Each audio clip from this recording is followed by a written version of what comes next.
बांग्लादेश में अमेरिकी फौज की एंट्री पर कई सवाल हैं। वैसे आज एक और सवाल चर्चा में है। सवाल यह कि क्या गैंगस्टर्स का भी कोई धर्म होता है जो सनातन शांति और सद्भाव का संदेश देता है? क्या उसको कवच बनाकर कोई गोली चला या चलवा सकता है? क्या कोई किसी की हत्या करने के बाद धर्म का नाम लेकर बच सकता है? यह सवाल इसलिए है क्योंकि रोहित गोदारा नाम के एक गैंगस्टर ने अपने 2 गुर्गों के एनकाउंटर को धर्म से जोड़ दिया। एक्ट्रेस दिशा पाटनी के घर पर फायरिंग करने वाले बदमाशों का जब गाजियाबाद में एनकाउंटर हुआ तो दोनों शूटरों के सरदार ने सोशल मीडिया पर एक लंबा चौड़ा पोस्ट लिखा।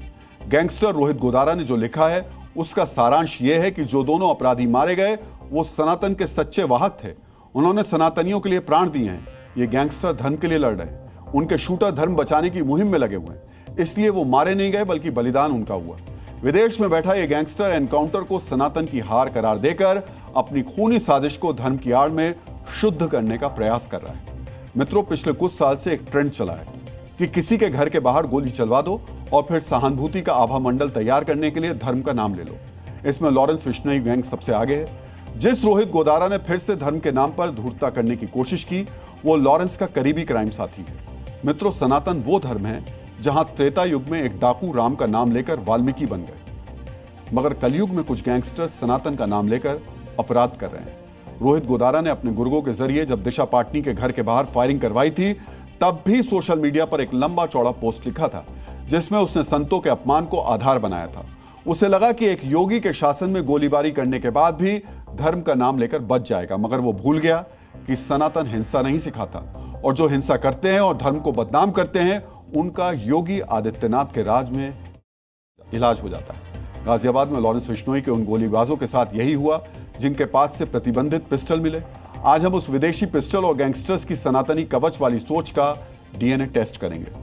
मित्रों, लॉरेंस बिश्नोई से जुड़े सारे कुख्यात गैंगस्टर्स का यही पैटर्न है। गोली चलवाते हैं, हत्या करवाते हैं, दहशत फैलाते हैं और उसे धर्म से जोड़कर खुद को हिंदू डॉन साबित करने की कोशिश करते हैं।